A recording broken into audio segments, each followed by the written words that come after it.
Good morning, everyone. Welcome to this side event on travel and sustainability. My name is Nesma. I'm very happy to welcome you in this great side event organized by the General Confederation of Moroccan Enterprises. Before we start, I would like to thank our partners from the Brazilian Private Sector Association and the SB COP initiative for hosting us today. We have chosen very interesting topic because, as you know all, as a business association, we are engaged in sustainability and tourism is both highly vulnerable to climate change and a significant contributor to it, responsible for almost 9% of global greenhouse gas emissions, with the transportation accounting for the majority. So tourism represents nearly 10% of global GDP and supports over 350 million jobs worldwide, generating more than $11 trillion in revenue, that figure from 2024.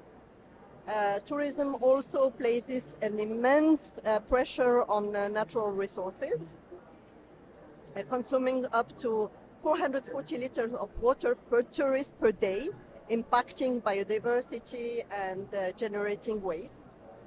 So, however, if we are gathered here today, is to explore how sustainable tourism can become a strategic response to all this challenging through low carbon mobility, through eco-friendly constructions, circular waste management, water preservation. We will highlight also successful initiatives led by Morocco and Brazil to inspire all of us.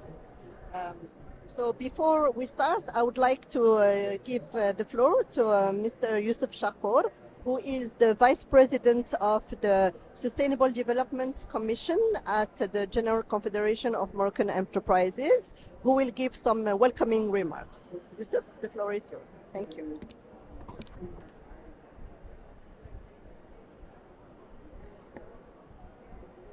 Merci Nesma.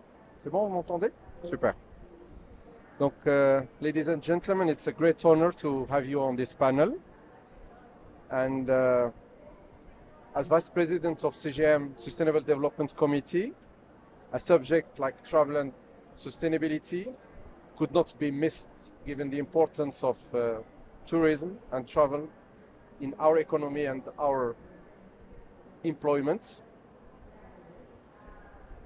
We are super well performing for the last 3 years in terms of growth, but this growth has to be sustainable and inclusive.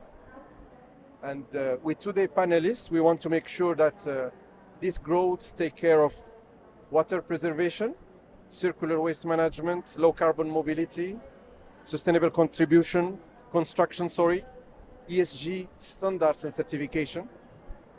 And our panelists today are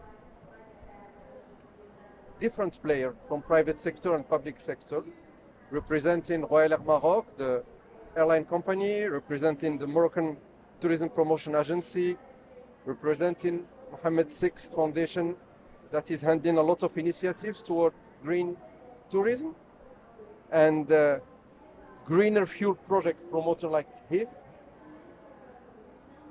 And I think we all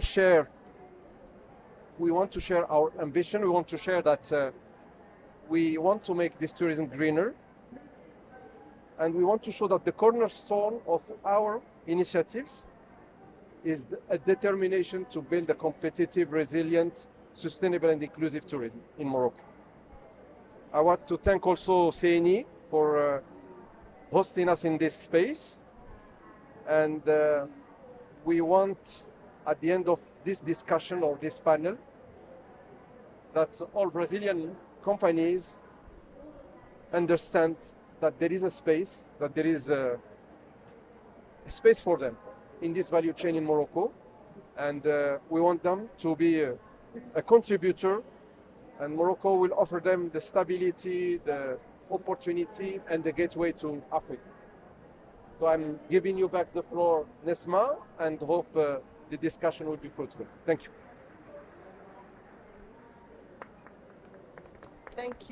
Thank you very much, Yusuf, for your opening remarks. So we will start our panel. Let me first introduce my friend Ayman Sharqawi, who is the director of the Hassan II International Center for Environmental Training, the academic arm of the Mohammed VI Foundation for Environmental Protection, who will share with us some comments. Thank you, Ayman. Thank you very much, Nesma, for this, and thank you, of course, to the CGM for engaging with us in this important activity. The CGM is a close strategic partner of the Foundation, so it is always a delight to be engaging in such activities together. So the Mohammed VI Foundation for Environmental Protection was established more than 2 decades ago under the vision of His Majesty the King, and since day one, actually even before day one, Her Royal Highness Princess Al Hasna has been entrusted with the chairmanship of this foundation.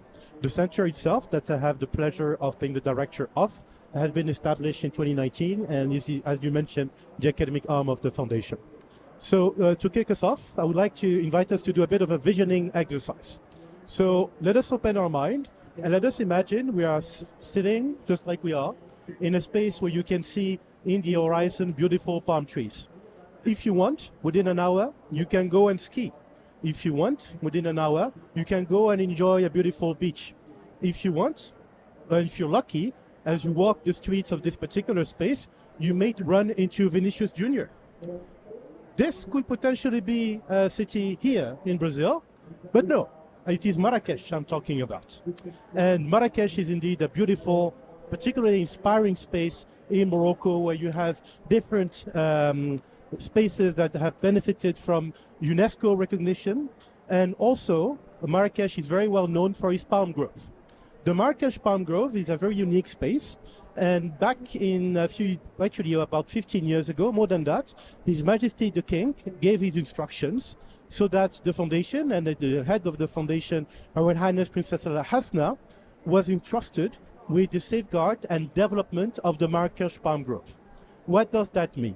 It means that the foundation and our partners at the national level, international level, and local level have been putting in place a series of activities to make sure that this particular space is safeguarded and developed across different elements. So as the topic that we're discussing here is sustainability as it comes to travel, as it comes to tourism, I will focus on 2 different dimensions. One is, how do we make sure that this particular space is preserved in its environment? So this is what the foundation has been doing with our partners to make sure that the particular character of the Marrakesh Palm Grove, and that means for us the palm tree and the whole oasis that has been created more than 1,000 years ago, is safeguarded. So what have we done to make sure that this happens? We have planted more than 600,000 palm trees. We have maintained more than 400,000 palm trees as well. And we have put in place a system that makes sure that those palm trees survive. Because in Morocco, one of the main issues we have from an environmental perspective is water scarcity. We are one of the most water scarce places in the world. And palm trees do need a lot of water. So with our local partners, we also made sure to put in place circular economy when it comes to water. So the water that we use when it comes to irrigation is water that is treated so that we can reduce the impact of water needs when it comes to this beautiful space. Another thing that we have done, because when you look at the Marrakesh Palm Grove, it's not just about the trees. It's not just about the palm trees. And first, when I'm saying it's not just about the palm trees, because we don't just plant palm trees. We have an ecosystem approach where we have also been putting and planting other trees to have more of an ecosystem based when it comes to that, based on international standards. We, for example, are implementing the nature-based solution for climate action that have been developed by the IUCN, but not only them. We also engage with international standards that have been developed with the FAO, in the UN system and other agencies. So that's one thing I wanted to mention. But the other thing I wanted to mention that when we talk about an ecosystem approach, it's not just about the trees. It's also about the people that live there. And there are people that live in the 12,000 hectares of the Marrakesh palm grove. And they're very diverse people. We have some people that are making a livelihood as smallholder farmers. And you have other people that are going there for recreational purposes. And we need to make sure that we find solutions that address the needs of all those communities. And when it comes to us, we work really closely with the smallholder farmers. We have been building their capacity so that they can put in place agroecology practices and produce product that is adapted to local climate, and beyond that is connected to the market that is in place there. And this is where we have another connection with sustainable tourism. Because to do that, we created a bit of a value chain, literally, and we connected the smallholder farmers to the local tourism industry that is quite active, quite strong in Marrakesh. Marrakesh is known internationally as the tourism capital of Morocco. It is the city that welcomes the most tourism in the country. Some of the hotels, all the hotels that are in Marrakesh are amazing. I'm biased, but some of them are literally ranked among the best in the world in some of the international rankings. But there's some supply for all kind of demand. So going back to that, we connected the smallholder farmers to the hotels that are based in Marrakesh so that they can sell their produce to those hotels. And this is a win-win situation because from the perspective of the smallholder farmers, they have a predictable and stable demand that they can fulfill. And likewise, from the side of the hotels, they have suppliers that are based locally that they can then showcase when they are delivering services to their national and international audience. Another thing that we'll be doing there, and Royal Maroc actually has also been a partner, and NESMA facilitated also that connection, is through the planting of trees, as I was referring to, we also do carbon offsetting. Because at the foundation, I don't want to be too long, but we have a program when it comes to climate that is structured around the three-pronged approach: measuring the emissions, reducing those emissions, and then for those emissions that our partners are not in a position to reduce, offsetting them. And the offer that we have when it comes to offsetting those emissions together with our partners is two-pronged. On one hand, we have at the national level a partnership with the Ministry of National Education, Preschooling and Sport, so that we identify some schools, particularly in the rural areas, that are not connected to the national grid, and we supply them with solutions from renewable energy to energy efficient appliances. And the other axis of the offer that we have is planting trees, but in a manner that follows international standard, avoid monoculture, and respect the ecosystem that is put in place. And finally, and that will be the last point I'm going to say about this, but I'm happy to come back if there are some questions, is we also have a particular focus on youth. And in the Marrakesh palm groves, we have some schools, around a dozen schools that are de facto within the 12,000 hectares, and we work with those schools, we work with the students in those schools to make sure that they themselves put in place activities that are respectful in the environment on one hand, and on the second hand, learn to appreciate the cultural heritage that they have in this Marrakesh palm grove that is quite unique at the national level, and I dare say at the global level. Thank you. Thank you very much, Ayman.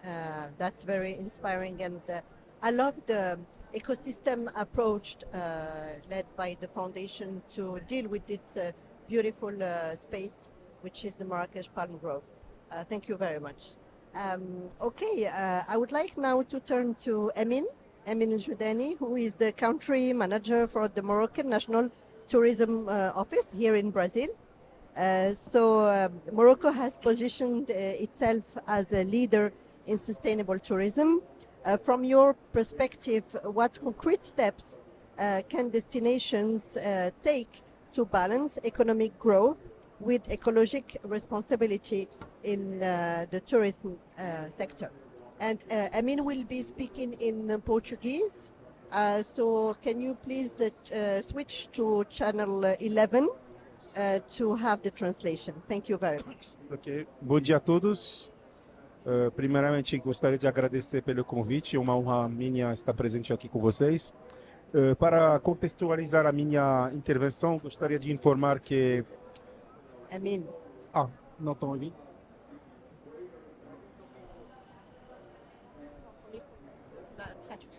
Yes? Não.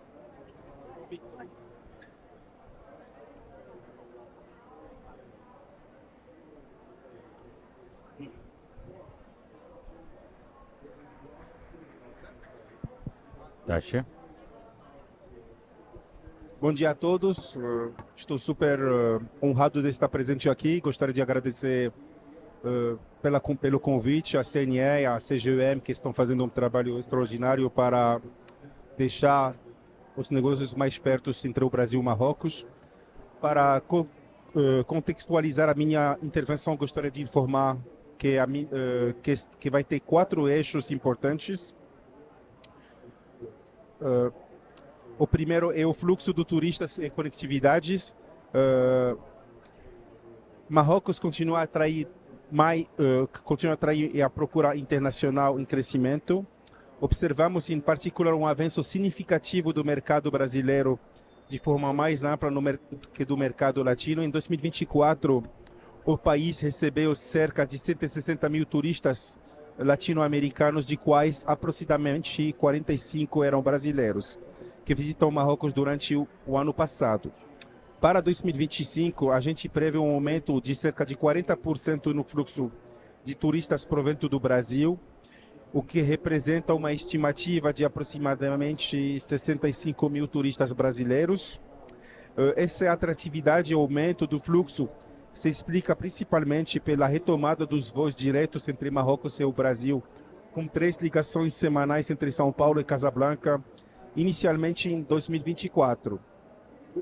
Além disso, o crescimento é também impulsionado pelo reforço de conexões oferecidas pelas companhias aéreas de outros países e, sobretudo, a TAP do Portugal, que aumenta significativamente as frequências entre o Brasil e Lisboa e, consecutivamente, Marrocos.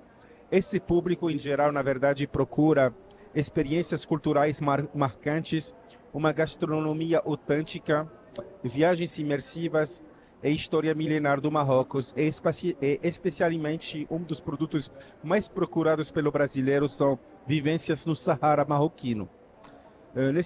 Nesse contexto, as conectividades desempenham um papel estratégico. Falando sobre um compromisso do Marrocos com sustentabilidade, eu gostaria de lembrar que Marrocos é um país empenhado no ecoturismo e no desenvolvimento sustentável há várias décadas.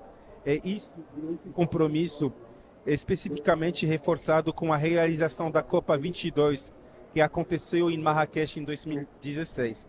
Esse momento desempenhou um papel catalisador para a sustentabilidade. A COP22 destacou a visão marroquina de um turismo responsável e permitiu ancorar o desenvolvimento sustentável no centro da política turística nacional. Essas orientações também se refletem na política energética do país. Marrocos investe massivamente em energias renováveis, nomeadamente através de projetos como a Central Solar de Ouarzazate, que abriga a estação NUR 1 e NUR 2 entre as maiores instalações solares da África e do mundo. Além disso, a Carta Marroquina também do Turismo Sustentável, adotou em 2016, constituiu um quadro de referência para todos os atores públicos e privados do setor.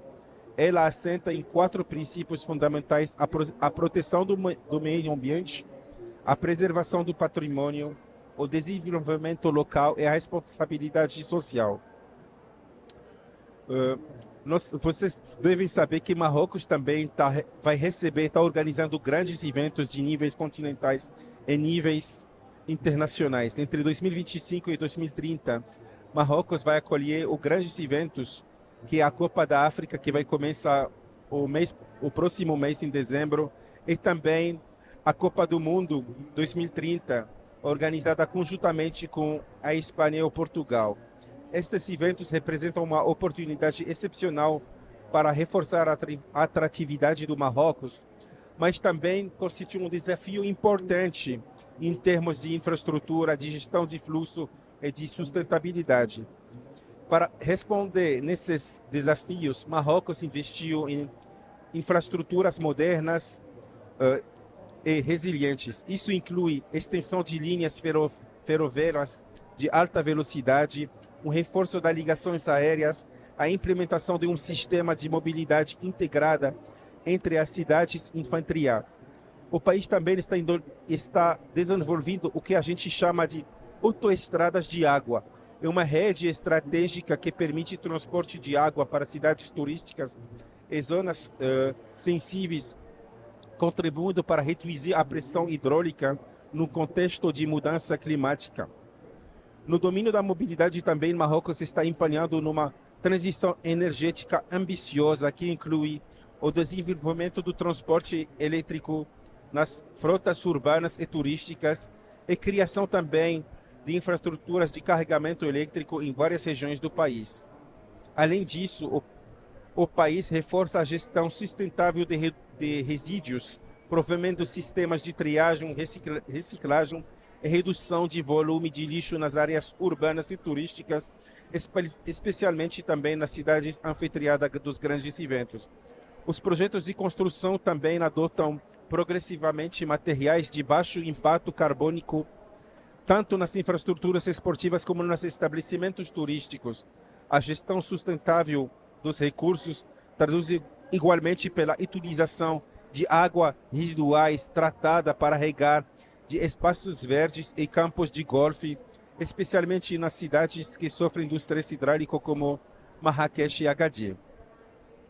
Falando da ONMT, que é o Ofício Nacional Marroquino de Turismo, que é o equivalente a Embratur aqui no Brasil, que é um motor de turismo sustentável. O ofício inclui na estratégia dele o turismo sustentável como patamar importante. Entre essas iniciativas do escritório, concluiu uma parceria estratégica com a ECTAA, que é a European Travel Agents and Tour Operators Association, a maior agência de associação europeia que reúne federações nacionais de agências de viagens e operadoras turísticas da União Europeia. Representa mais de 70 mil agências de viagens. Thank you, Emin. Yes. Thank you very much. Thank you. I'm afraid that we have to be aware of time. Thank you very much. Thank you for sharing all the efforts Morocco is doing towards sustainability and positioning itself as a destination for hosting international big events, as you mentioned, the African Nations Cup starting in a month, and the World Cup. And I know here in Brazil, you're very keen on football. So this makes a good transition with my friend Helio. So Helio Alves de Brito is the founder of GMC Incentives and CEO of ESG Pulse. So Brazil is known for its rich biodiversity and ecotourism potential, just like Morocco and especially Marrakech, as mentioned by Ayman earlier. So how can technology and ESG strategies accelerate the transition towards sustainable tourism models? And I think you have a presentation, Helio, so I'm just handing you the remote so that you can share your slides. Thank you, Nazma. Can we have the presentation, please? It's go on.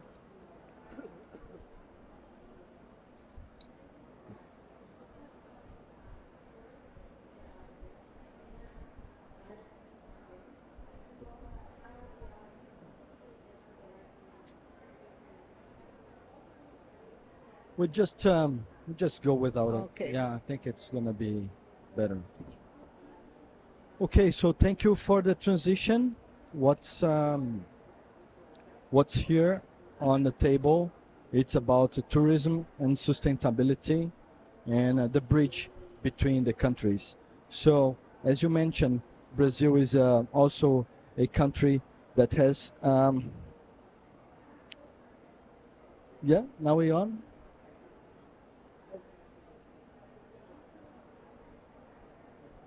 I think the remote doesn't work. They're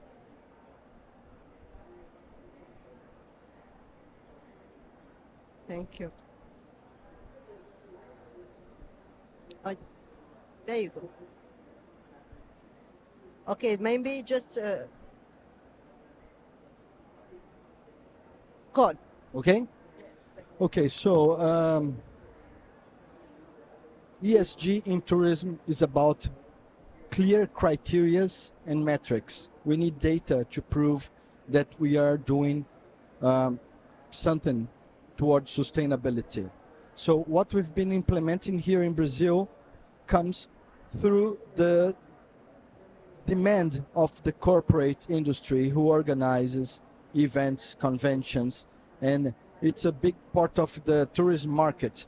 When European, American, Japanese multinationals demands for ESG practices, we need to establish criteria and data to prove that the practice are done at the end, when you deliver the event, World Cup or a convention, whatever, you need criteria and data.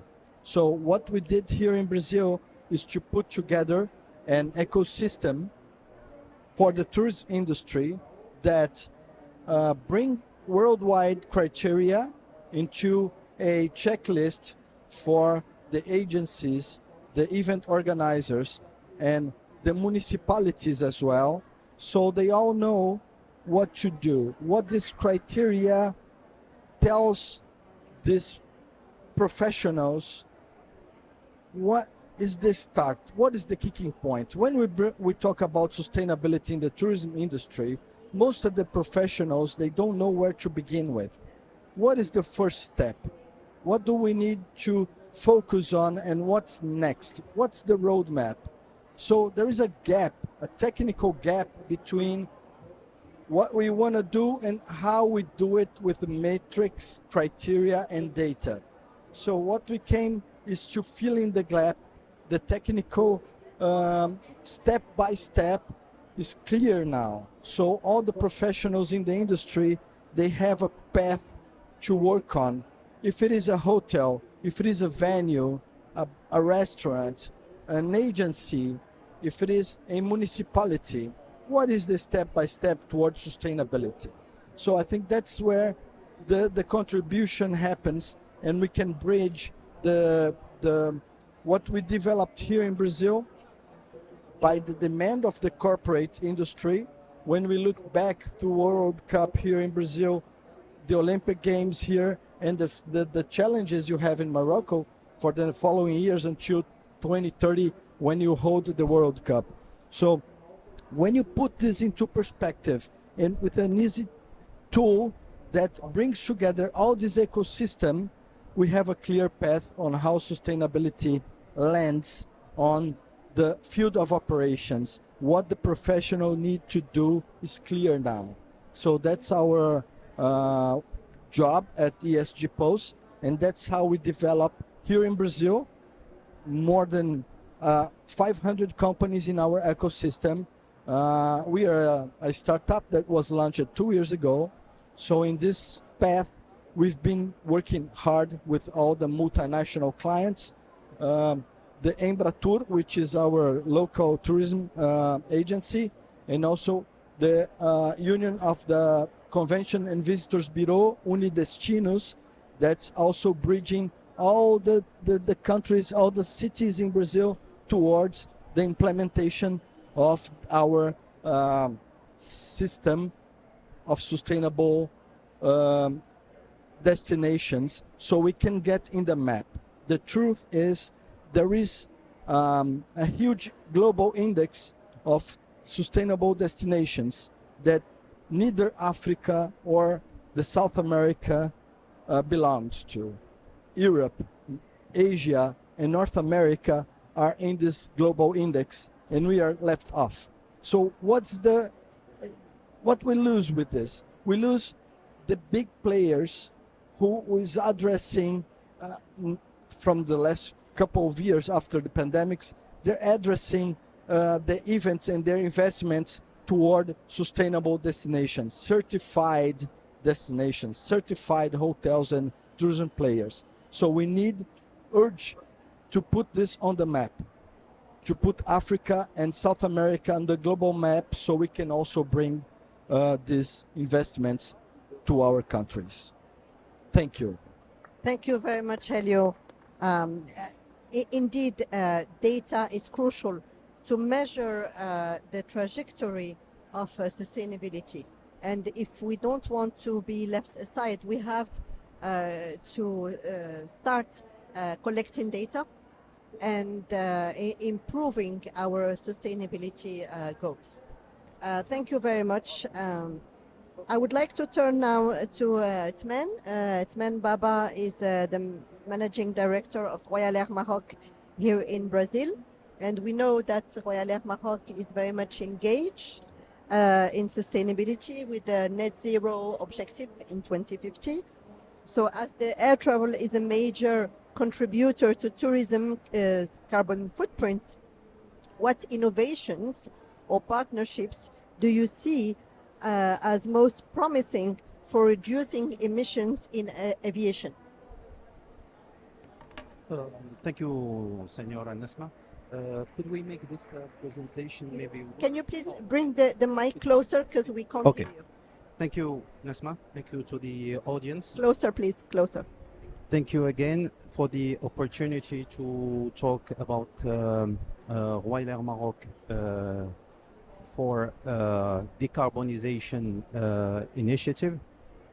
We all know that tourism and air transport are deeply connected.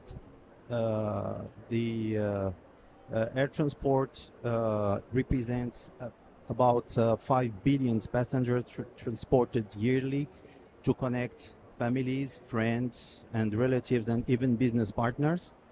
We have some data about that. Civil aviation stated that the air transport contributes at 4% of the global GDP and generates an outcome of 4.1 trillion US dollars.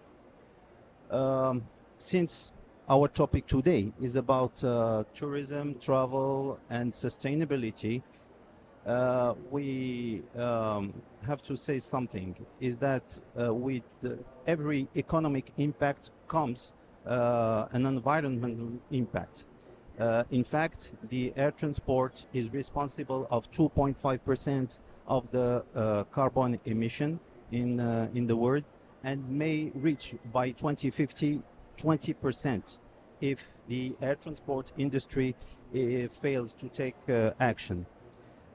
In response to that, the IATA, as you mentioned, Nasma, has set up a roadmap to guide the airlines and to guide the industry toward achieving the net zero carbon emission by 2050. And we at Royal Air Maroc, we are, let's say, firmly and deeply committed to reach the net zero emission. And we can sum up the Royal Air Maroc initiative in, let's say, 4 key areas.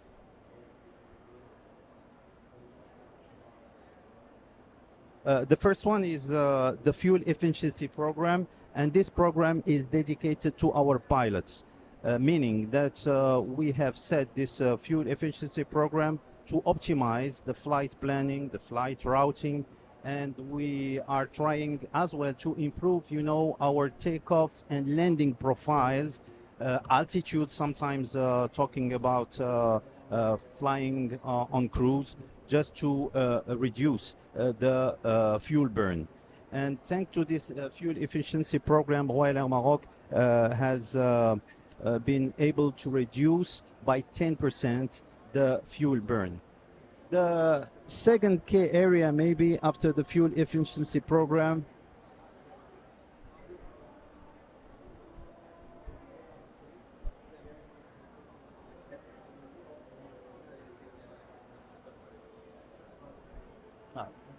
The second one is for Weiler Maroc is the fleet renewal. We at Weiler Maroc, we are renewing our existing fleet that will be replaced by 200 new generation aircraft. The new aircrafts will cut the fuel burn by approximately 20%. And this means that it will reduce significantly the carbon emission. The third key area that I can quote as well for a Weiler Maroc decarbonization project is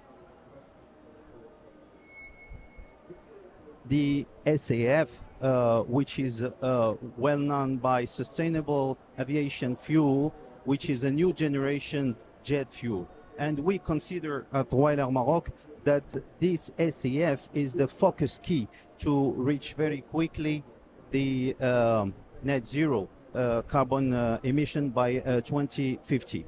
According to studies, the SAF is reducing the carbon footprint by 90%.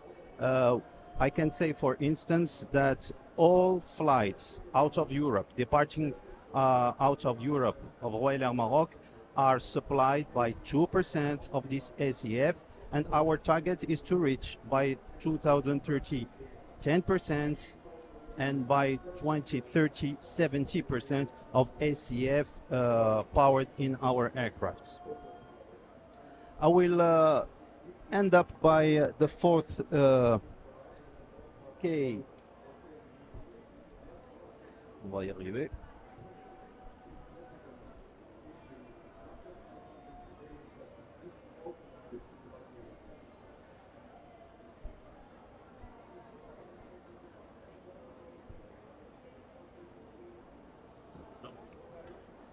The fourth key area is the prevention of what we call in aviation the contrails. And the contrails in aviation are well known. Thank you. Well known as a huge contributor of carbon emission. And Weiler Maroc has signed a strategic partnership with Estuaire, which is a startup company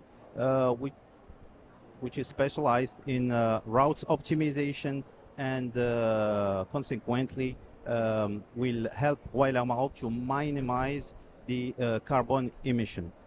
I would like to say finally that thanks to these efforts, thanks to this decarbonization project at Weiler Maroc, we have achieved the IATA Environment Assessment Certification by 2023, and we believe that we can reach the net zero emission by 2050 if we keep investing in our decarbonization project.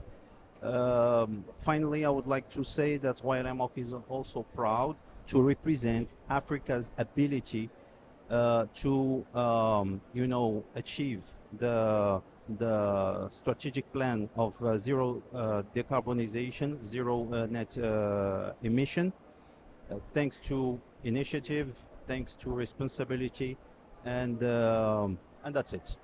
Thank you very much. Thank you. Thank you very much, Shertman. Yes, he deserves applause, and thank you for all the efforts Weiler Maroc is engaging to achieve net zero. So you talked about sustainable aviation fuel. I would like now to turn to my friend Ali, who is the lead Green H2 task force, who is a member of the task force as a member of UN CEET. So green hydrogen is often cited as a game changer for decarbonization transport. How realistic is its integration into tourism-related mobility in the near future? Thank you, Nesma, for your invitation.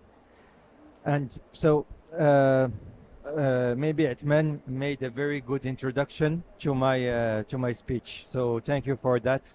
A very good translation.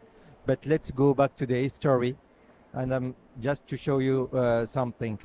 If you look to the hub that is in Dubai or that is in Abu Dhabi, how it developed? It developed mainly because they were able to supply very cheap fuel, which represents more than 40% of the cost of each ship. And the biggest port in the region of the Middle East is Fujairah. Fujairah was also developing because the capability of UAE to provide very cheap fuel there. So when you can produce a very cheap fuel in terms of transport, which is contributing to 6% between maritime and aviation to the global warming, with an expectation to 20% by 2050, you are getting a very high competitive advantage. And this is where I want to say that for me, Brazil and Morocco could play a very important role in this game. We are moving towards cleaner fuels. Brazil is ahead with the biofuels. Ethanol, with an objective, I think, to put 27% of biofuels into the ground, the fuels in the transport. Brazil also is one of the best positioned countries to produce e-fuels based on green hydrogen, because in Brazil you have more than 90% of green electricity in the grid, and you have a lot of biogenic CO2, and CO2 can be used to blend it with green hydrogen and to supply e-methanol, and from e-methanol you can produce e-SAF, you can produce e-gasoline, and so on. So Brazil is very well positioned. Given the geostrategic position of Brazil, so the door to LATAM and also to Latin America and North and South. So the position of Brazil is geostrategic, and they have the ability to be one of the cheapest in terms of e-fuels. Now, if you look to the other side of the Atlantic, Morocco is one of the, if it's not the first, it's one of the 3 countries in the world who have in the same place the very high wind resources and solar resources. Most of the time, like south of Chile, you have very high wind resources, but you don't have solar resources. You go to Atacama, you have very high solar resources, but no wind resources. In Morocco, you have that at the same point, which makes Morocco able to produce at a very cheap cost the e-fuels. The geostrategic position of Morocco as the door for Africa also, and the Mediterranean, is like similar to Brazil. So the partnership between the 2 countries to have like corridors and to reinforce their role in terms of hub, be it aviation hub or maritime hub, is crucial to be at the forefront of the clean fuels, and then to be really the hub of each region. Thank you very much, Ali. This is a very important thing. He deserves a round of applause. I like the way you mentioned the strategic partnership between our 2 countries. Since we arrived to Belém, we saw how many similarities our 2 nations have in common. The cultural similarity, but also the business opportunities. And also both of us are really much engaged in sustainable development, and that's the way forward. So thank you very much to our esteemed panelists. I don't know if we still have a few minutes. Maybe we can take some questions. Yeah, we have 5 minutes, so maybe we can take some questions. Of course, sure. Yeah, I wanted to make a quick compliment, as I had in the audience some partners of the foundation from the Foundation for Environmental Education, because there are 2 initiatives that are very relevant to sustainable tourism that I'd like to briefly, I don't want to go on for another 5 minutes, but just refer to 2. First, Blue Flag, which I think is a very important label that is really relevant to sustainable tourism. In Morocco, the foundation is the national operator of Blue Flag, and it is an important label that is credible when it comes to the water quality and the level of activities and the respect of the environment that take place in those beaches. And in Morocco, for this year, we had more than 30 beaches that were allowed that Blue Flag, following a national jury and international jury, as well as 4 marinas and 1 interior lake. And the second one I wanted to refer is Green Key. that might be also of interest. And you had indicated to me that I should speak on that, and my friend over there has Green Key on her shirt, so that reminded me of that. So Green Key is an international label about sustainable tourism that the foundation introduced in Morocco, I think around 2007. And in 2011, we already had around 60 hotels in Morocco that were respecting the label. And by 2019, that was more than 160 that were respectful of that label. And again, showcasing exemplarity when it comes to sustainability in the tourism industry. So I just wanted to indicate that, as of course we have the National Office of Tourism in Morocco is a close partner of ours in that sense, and we'll be going to be working with the National Office of Morocco in Tourism and the National Confederation of Tourism to do the training when it comes to sustainability over the next few months. Thank you. Thank you, Ayman. That's very important to mention. And we were talking earlier this morning with Helio about the readiness of the Moroccan actors and market to establish ESG criteria, and the Green Key is a good example of that. Thank you very much. Would you like, maybe we still have a few minutes, maybe we can take some questions from the audience if you would like, or maybe one of the panelists would like to add something?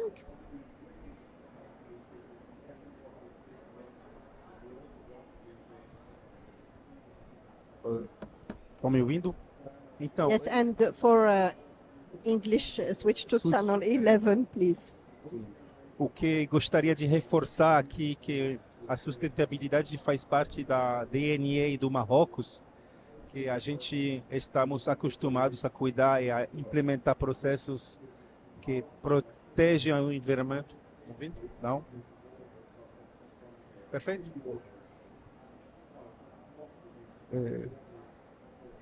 I'm afraid you have to do it in English. Okay, I will try.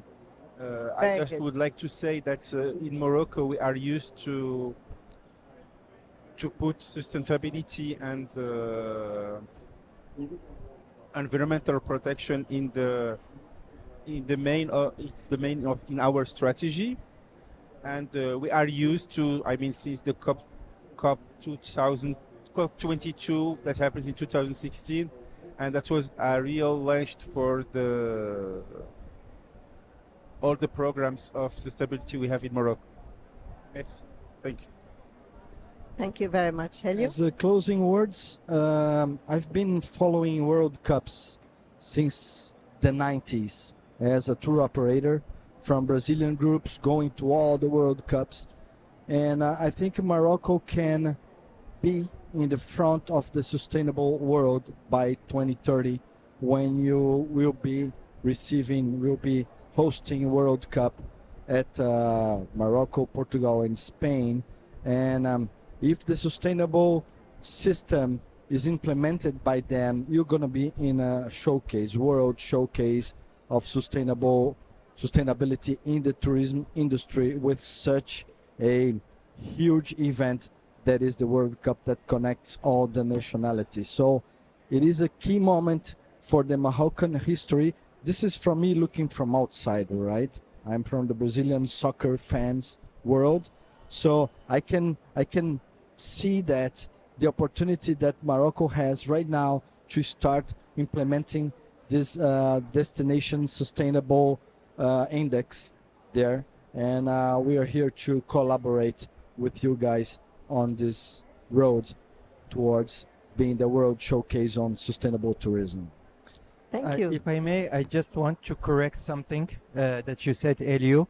I disagree that we could be at the forefront of the sustainability when we will host the World Cup, because what I think is that we will be at the forefront of the sustainability when we will win the World Cup in 2030. Sorry for you. I'm going to be happy for you guys. Let's see. We'll meet. We'll meet. Thank you. Would you like to add something? Maybe Etman? Once again, I can just underline again, as a major actor of tourism in Morocco, YNL Morocco is definitely committed to sustainable aviation. we strongly believe, and we are working in close cooperation with you, Mrs. Nasra, to know that all our employees, by the way, are also committed in a kind of large training environmental, program that we can find in our common and daily acts when we are at work. This is, as I said earlier, a proud for Royal Air Maroc and at large for Africa, because we do operate our main flights in Africa. We hope that Royal Air Maroc will be the open gate for the sustainable aviation in Africa. We are really eager to share our experience with various airlines in Africa, and you know that Royal Air Maroc is among the top 5 African airlines, with South African, Ethiopian, Kenya Airways, or even Egyptair. So we can say proudly that currently we are leading in terms of decarbonization. Thank you. And this reminded me that you operated the first net zero flights in Africa between Casablanca and Dakar in 2023, just a few days before COP28 in Dubai. Absolutely. And you had 80% of sustainable aviation fuel in that flight, and the rest of the emissions that couldn't be reduced or that couldn't be through sustainable aviation fuel were offset thanks to the foundation in the planting of palm trees in the Marrakesh Park. Absolutely. Jointly with the foundation, this flight has been operated, and I'm saying this under the control of my friend Mr. Shaqawi, with 40% ACF, which is historical for us and for the continent. So we are pushing this way to once again, our dream is to reach by 2050 the net zero and the sustainable aviation, which once again our chairman, our staff, whether ground staff or cabin staff, do believe very strongly. Thank you very much, Atman. Ayman, you wanted to add something else? Very briefly, as I was inspired by the intervention from my dear brother here from Royal Air Maroc, to indicate 2 points. One is, in addition to being a leader when it comes to the operations of Royal Air Maroc, even internally, and they're also very much in leadership position. And I wanted to mention that together with the center, we have hosted different editions of internal training of the personnel of Royal Air Maroc, of the staff of Royal Air Maroc, when it comes to environment, protection, sustainability, and even for the children of the folks that work for Royal Air Maroc. So already preparing the new generation. And the second and last point I wanted to make, again inspired by the African element, is that Africa also is a priority for the foundation. And we have a series of initiatives, including the African Youth Climate Hub, where we are very much interested in supporting African young leaders that have projects that are answering to the needs of the continent, so that we can work with them and turn their ideas, either their ideas into reality or the existing projects into even bigger projects. We already had 3 editions of the incubator, and inshallah within the next couple of weeks we'll be launching the 4th edition. So stay tuned for more. Thank you. Thank you very much. Thank you very much for all your inspiring interventions, and looking forward to continuing our conversation and collaboration between Morocco and Brazil towards sustainable tourism.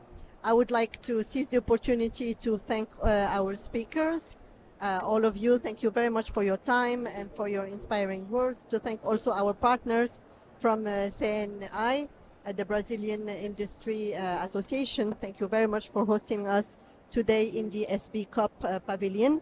And thank you for the audience who shared some moments with us. And we finished just on time. Thank you very much.